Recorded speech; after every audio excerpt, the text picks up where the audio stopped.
खुदावंद यीशु मसीह के बाबरकत पुरफजल और नजात बख्श नाम में आप सबको मेरा सलाम।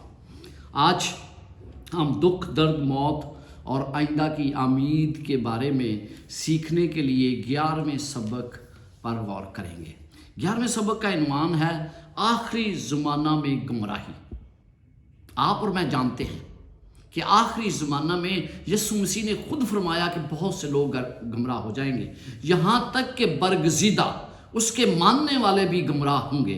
आज हम देखेंगे कि किस तरह ये गुमराही आज के दौर में बड़ी फाल है और मुअस्सर तौर पर काम कर रही है। किस तरह लोग दर पे दर गुमराह हो रहे हैं, किस तरह बहुत से लोग उस गुमराही का शिकार हो रहे हैं जो शैतान ने उनके लिए तैयार की है। आए हम इससे पहले कि इस गुमराही के बारे में गौर करें कि आखिरी ज़माने में, यानी जिस ज़माने में हम रह रहे हैं, किस तरह ये गुमराही लोगों को कायल कर रही है और वो इसका शिकार हो रहे हैं। इससे आए हम दुआ मांगे ताकि रूह कुद्दस हमारी मदद करे और ताकि हम इस गुमराही को बेहतर तरीके से समझ सके।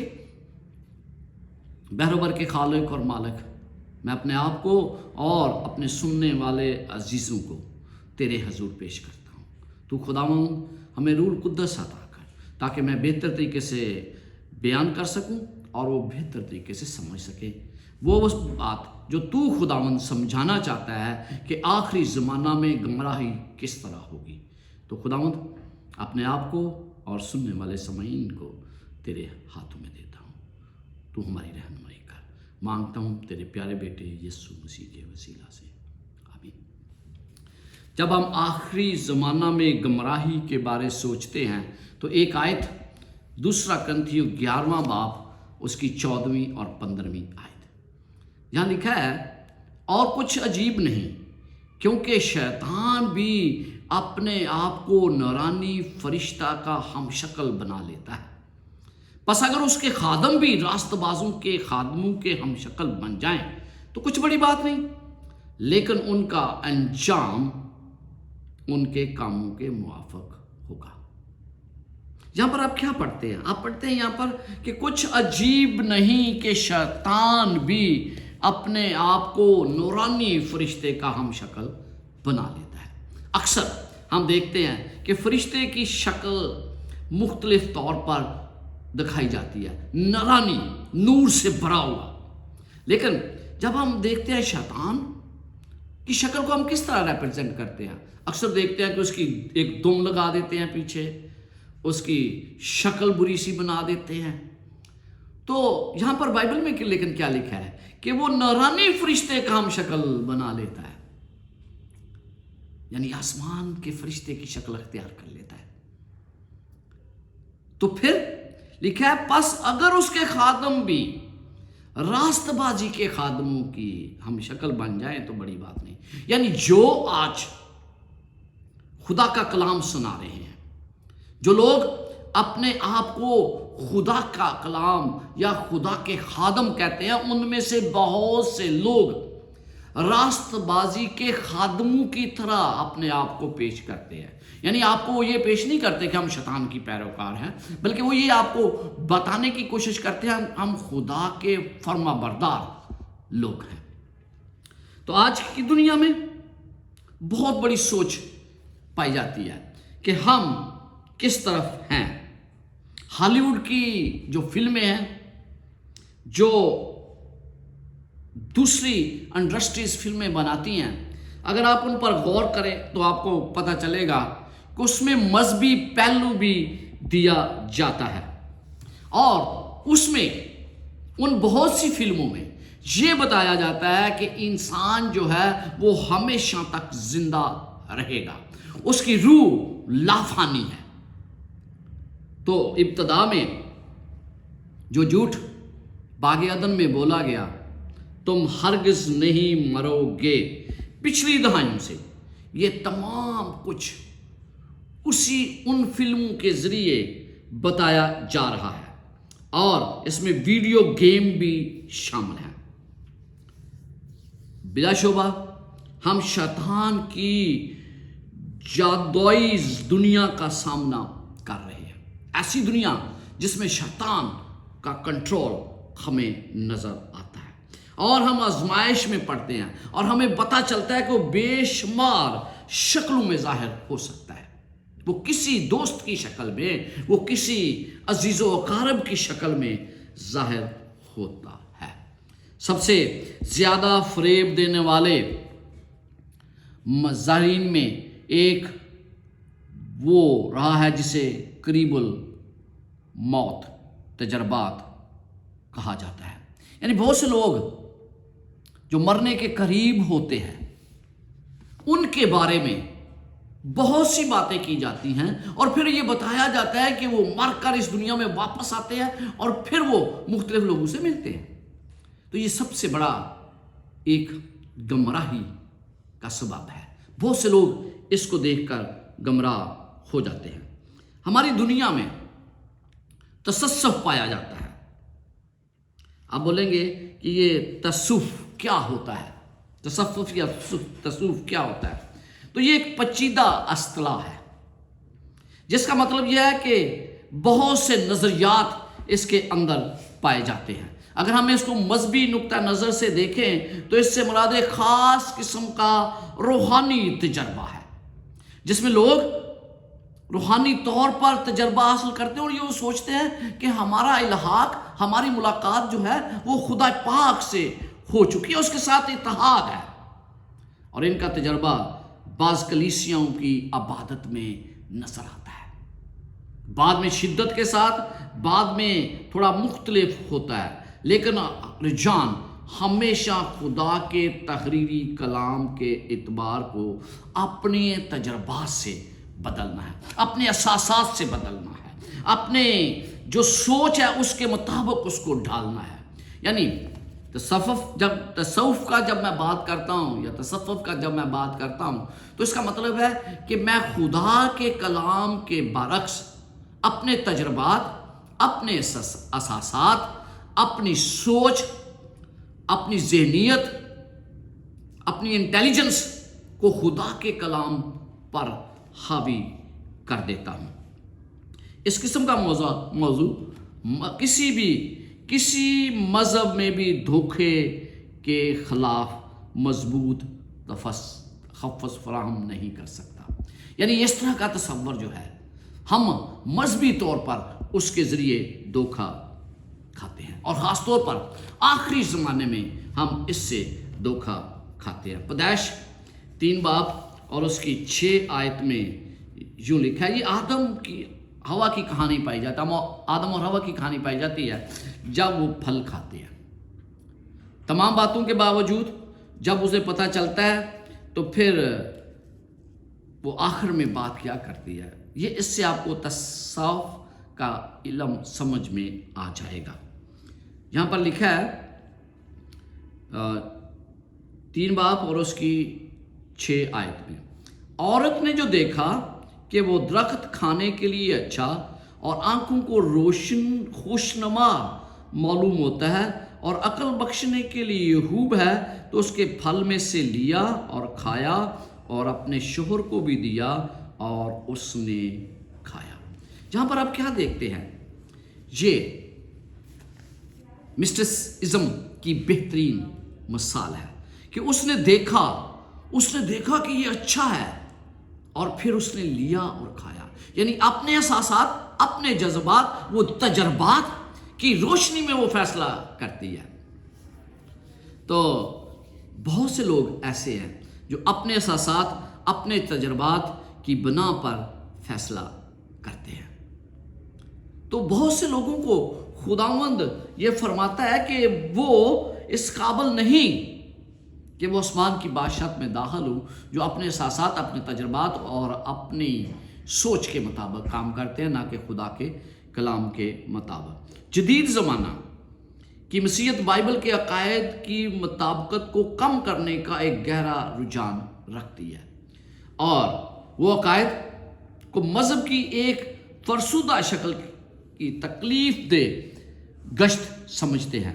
اس عمل میں مسیح کی تعلیم کو مصنوعی طور پر مسیح کی شخصیت سے بدل دیا جاتا ہے.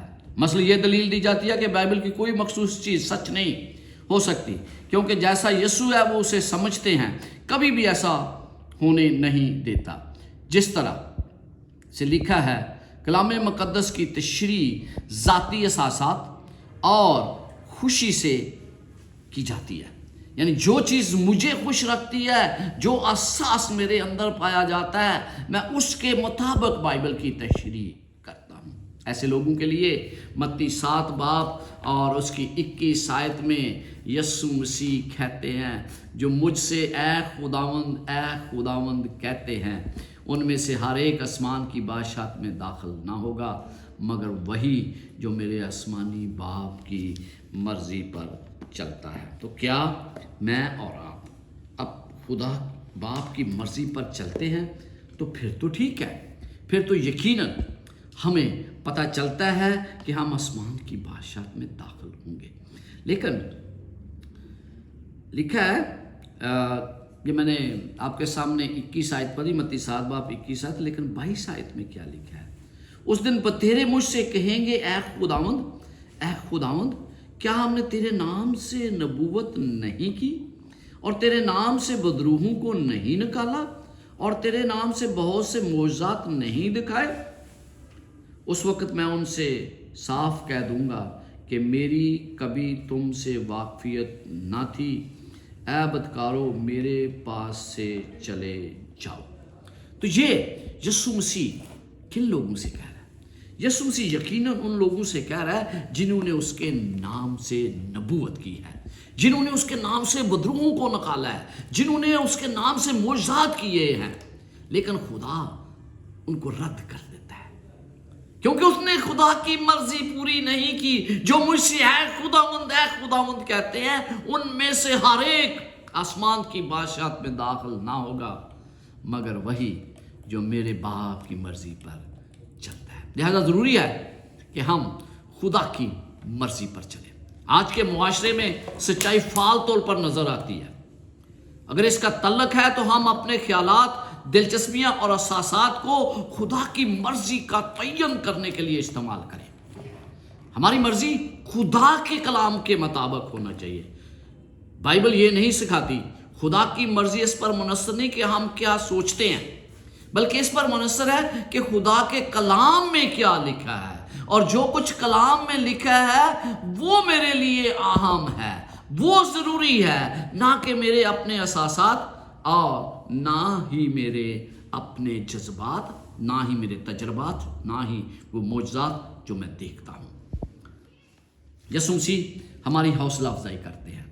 7واں باب اور اس کی 24 اور 25 آیت میں لکھا ہے، پس جو کوئی میری یہ باتیں سنتا اور اس پر عمل کرتا ہے وہ عقل مند آدمی کی مانند ٹھہرے گا جس نے چٹان پر اپنا گھر بنایا۔ چٹان پر گھر بنانے کا مطلب کیا ہے؟ کہ خدا کی جو تعلیمات بتائی گئی ہیں مجھے اس کے مطابق چلنا ہے، مجھے اس کی پیروی کرنی ہے، اور جب میں اس کی پیروی کرتا ہوں تو پھر میں چٹان پر اپنا گھر بناتا ہوں جو برباد نہیں ہوگا۔ اگر میں اس کی پیروی نہیں کرتا تو پھر یقیناً میرے گھر کی تعمیر ایسی جگہ پر ہے جو یقیناً ختم ہو جائے گی۔ 31 مارچ 1848 میں جدید روحانیت یعنی مرے ہوئے لوگوں سے ملاقات کا آغاز ہوا۔ مرنے والوں کی روحوں کے ساتھ بات چیت کرنے کے پرانے جو طریقے تھے پھر سے اپنائے جانے لگے۔ یہ بہت زیادہ مقبول ہوئے۔ 1888 میں مارگریٹ اور کیٹ فاکس نے اعتراف کیا کہ روحوں کی آوازیں دراصل جیلی تھی، جعلی ہیں یہ، تاہم روحانی تحریک جاری رہی۔ جتنا زیادہ ہم اختتام کے قریب ہیں، شیطان کے دھوکے کے اتنے ہی عام ہے۔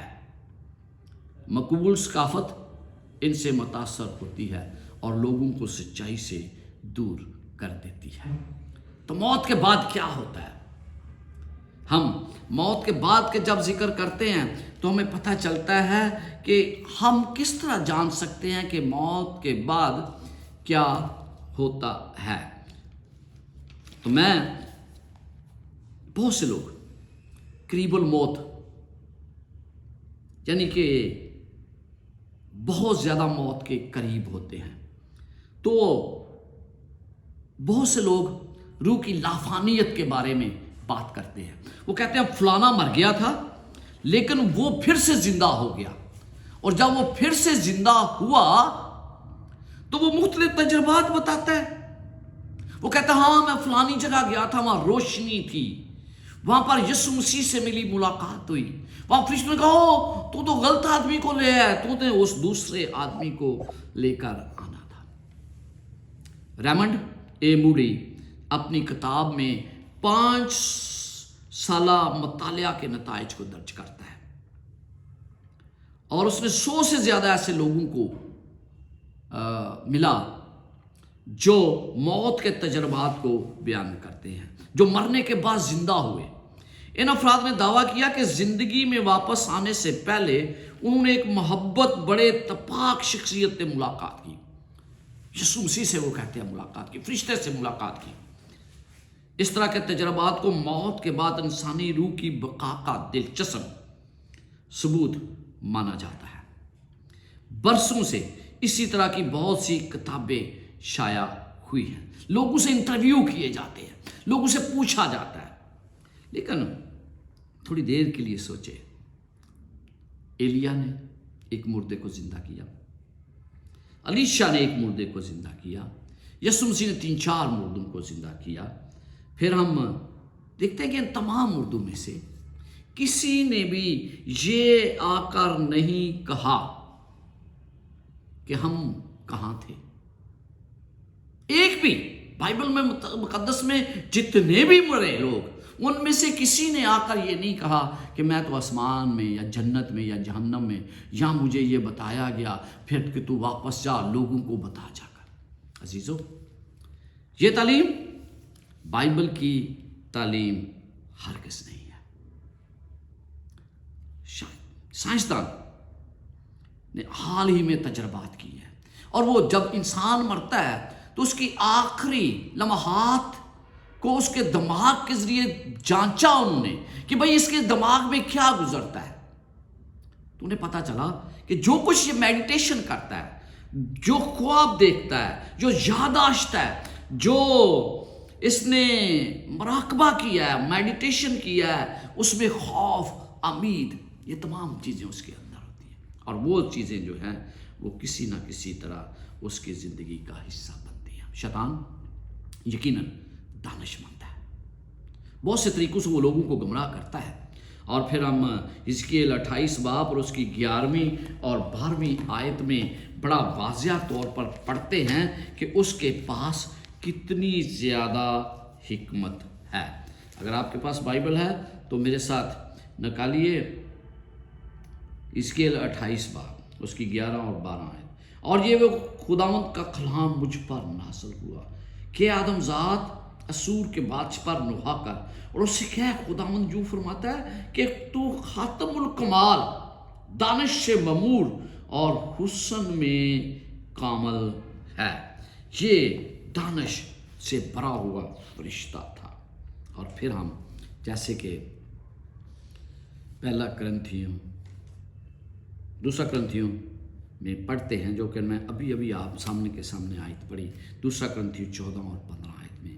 اور کچھ عجیب نہیں, کیونکہ شیطان بھی اپنے آپ کو نورانی فرشتے کا ہم شکل بنا لیتا ہے.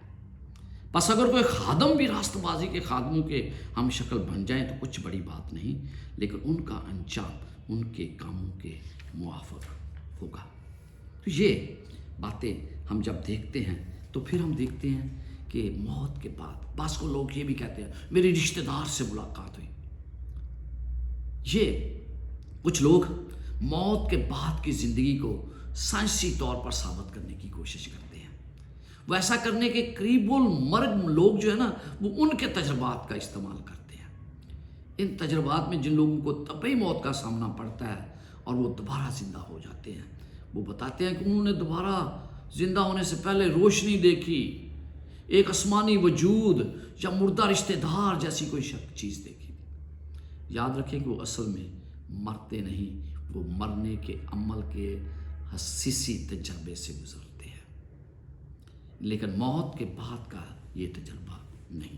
کیونکہ بائبل واضح طور پر بیان کرتی ہے کہ ہم خدا کا چہرہ तब ही देख सकेंगे जब वो हमें अपनी दूसरी आमद पर मौत से जगाएगा।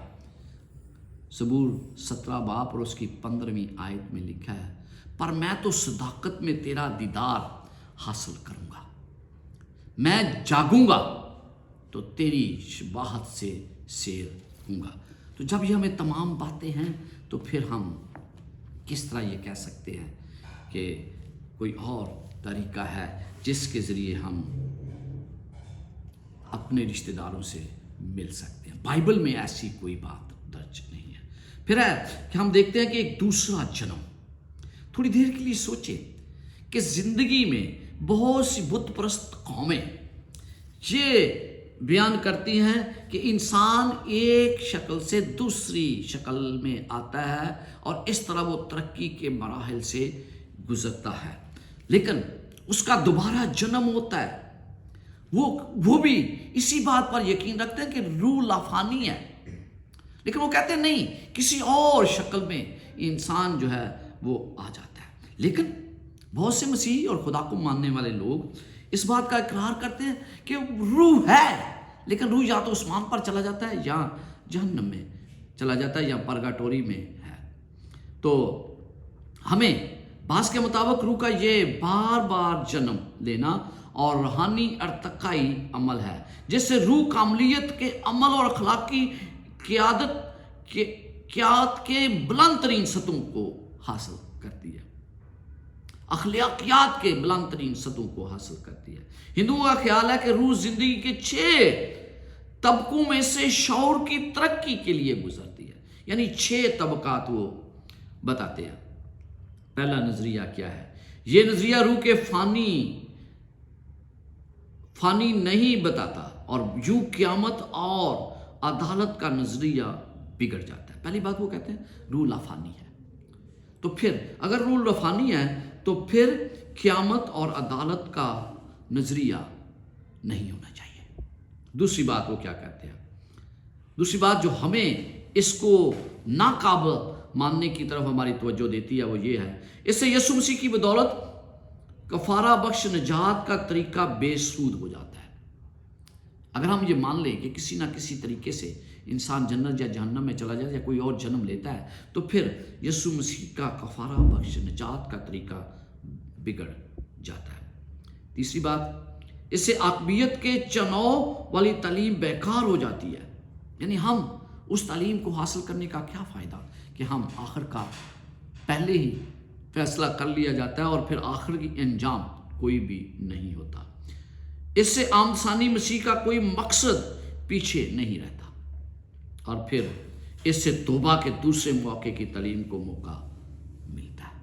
और फिर इसके साथ साथ गर्ज़े के मसीही ईमान में इस नज़रिया की कोई जगह नहीं कि हम किसी और शक्ल में ज़ाहिर होते हैं। ज़िंदगी की मुख्तलिफ क्लासेस जो है वो हिंदुइज़्म में तो हो सकती हैं, लेकिन हम उसको मानने के लिए तैयार नहीं, क्योंकि ये बाइबल का नज़रिया हरगिज़ नहीं है।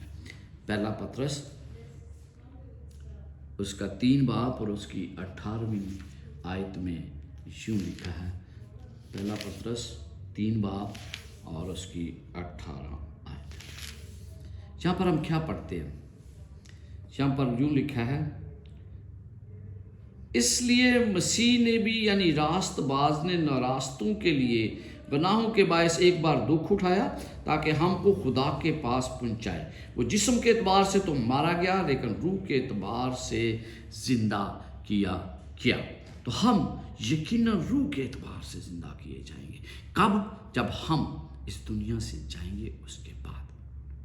बाइबल वाज़िया करती है कि हमें ज़िंदगी सिर्फ एक बार मिलती है, क्योंकि बाइबल इब्रानी 9 बाब और उसके 27 में लिखा है, और जिस तरह आदमियों के लिए एक बार मरना और उसके बाद अदालत का होना मुकर्रर है।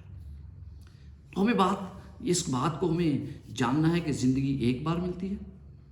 तमाम बुतप्रस्त कौमें जो कहती हैं, जो सकाफतें हैं, उस पर यकीन नहीं रहती। इसका यह मतलब नहीं है कि लोग बहुत सी ज़िंदगियाँ गुजार रहे होते हैं ताकि बेहतर बन सके, जब तक वो जन्नत में दाखिल होने के लिए काफ़ी अच्छे ना हो जाए। ये ऐसा नहीं है। क़यामत और मौत के नज़रिए को गैर ज़रूरी बनाती हैं ये बातें। फजल से निजात के कामों को रद्द कर देती हैं।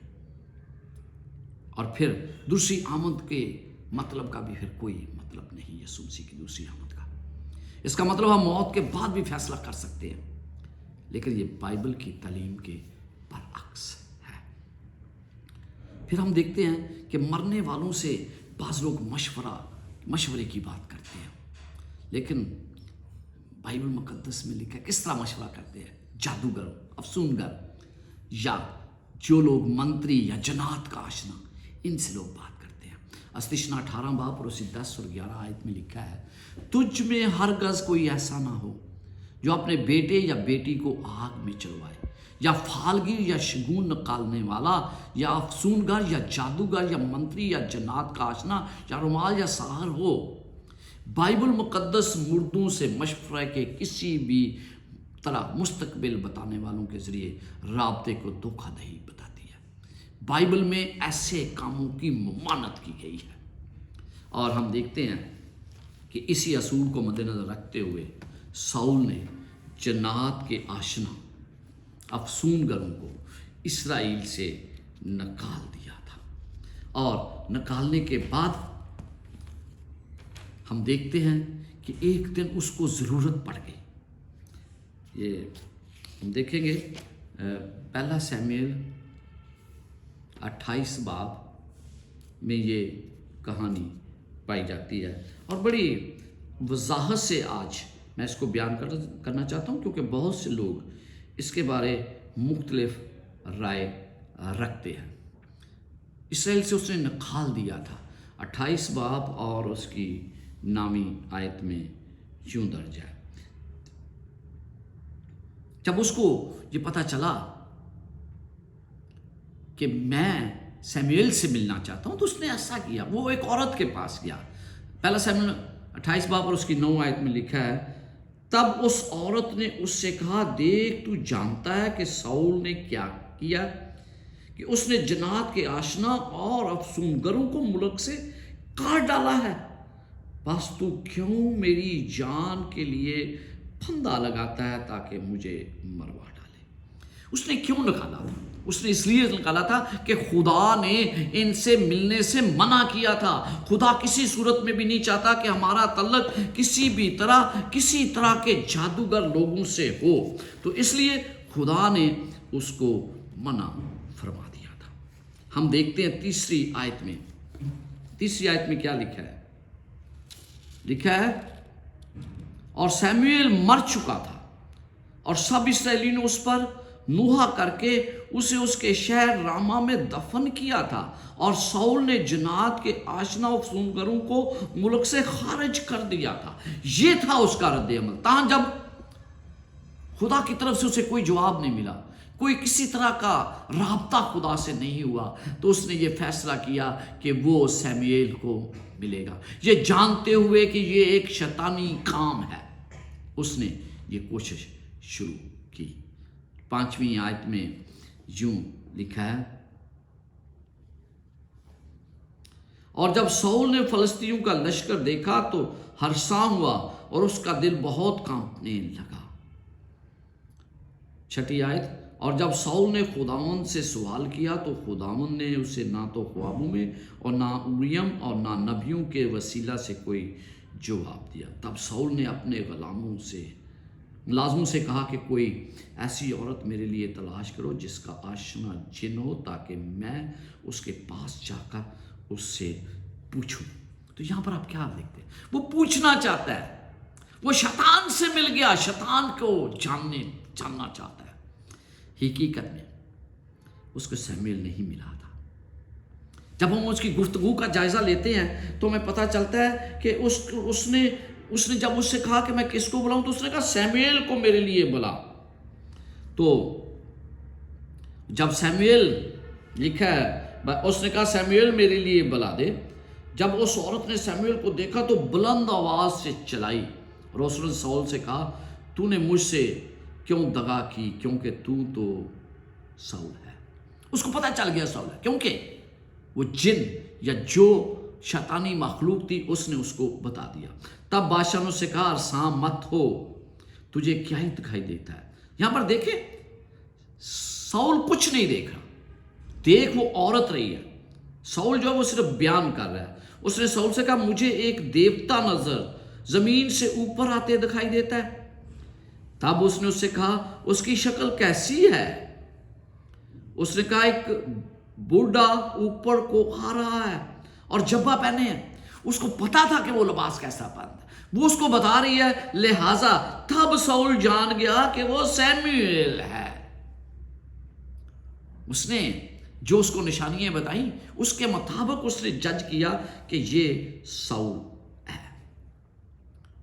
हकीकत में वो साउल सैमुएल नहीं था जो साउल को दिखाई दे रहा था। साउल को तो कुछ दिखाई नहीं दे रहा था। वो औरत थी जिसने उसे बताया कि उसे सैमुएल नजर आ रहा है और वही पैगाम दे रही थी। सैमुएल ने उसको कोई पैगाम नहीं दिया। शैतान जानता था कि खुदा ने बादशाह को तर्क कर दिया है और वो इसके नताइज को भी जानता था, लिहाजा उसने साउल को धोखा देने के लिए उसे इस्तेमाल किया। अगर आप ये तमाम हवाला पढ़ सके तो ये बड़ा अच्छा होगा, क्योंकि ये ज़रूरी है। फिर हम देखते हैं कि मुर्दों से बातचीत करना, और ये मुर्दों से बातचीत करना किसी तरह भी आज काबिल कबूल नहीं है। फिर हम देखते हैं कि हम किस तरह इस पर काबू पा सकते हैं, और इस पर हमें काबू पाने के लिए ज़रूरी है कि हम अच्छी तरह इफिसियों 6 बाब की चंद आयात पर गौर करें। एक बात यह है कि किसी कोई भी दरमियानी जो नहीं, जो देख कर सुनता है, कि मुर्दा लोगों की रूहों को देखते और उनसे बातचीत करते हैं। एक तो ये बात है। दूसरी बात यह है कि मुर्दों को अपनी आंखों से देखना और सुनना है। खुदा का कलाम वाज़िया तौर पर बताता है कि आसमान तले किसी भी काम में मुर्दे का मजीद कोई हिस्सा नहीं है। अपने आप को रूहानी माहिरीन कहलाने वाले कहते हैं जो कुछ इस दुनिया में किया जाता है, मरने वाले उससे बखूबी आगाह होते हैं। वो ज़मीन पर अपने दोस्तों से बातचीत करते हैं, कीमती मालूमात देते हैं और जायबात करते हैं। क्या आप खुदा को मानेंगे या शैतान को? याद रखें, शैतान मुर्दा लोगों की शक्ल में जाहिर हो सकता है और इसकी नकल कर सकता है। तो आइए हम इफिसियों 6 बाब में चंद बातें पढ़ते हैं। इफिसियों 6 बाब और उसकी 10 से 18वीं आयत। इफिसियों का खत उसका 6 बाब और उसकी 10 आयत से मैं पढ़ने लगा हूं।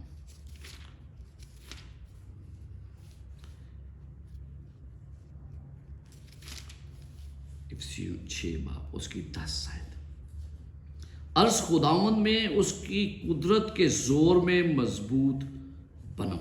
जब हमें यह मजबूत बनने के लिए कहा गया है तो इसका मतलब है कि खुदा तमाम लोगों से ताकतवर, शैतान से ताकतवर है। अर्ज खुदावंद में और उसकी कुदरत को के जोर में मजबूत बनो। मुझे और आपको उसकी कुदरत के जोर में मजबूत बनने के लिए कहा गया है। दूसरी बात 11वीं आयत में लिखा है, खुदा के सब हथियार बांध लो ताकि तुम अबलीस के मंसूबों के मुकाबले में कायम रह सको। ये रूहानी तौर पर हमें मसीह की बदौलत हम ताकतवर होते हैं, किसी और तरह नहीं। मेरी अपनी कोई ताकत नहीं है, ये मसीह की ताकत है जिसके जरिए मैं ताकतवर बनता हूं। तीसरी बात 12वीं आयत में लिखी है, और वो लिखा है,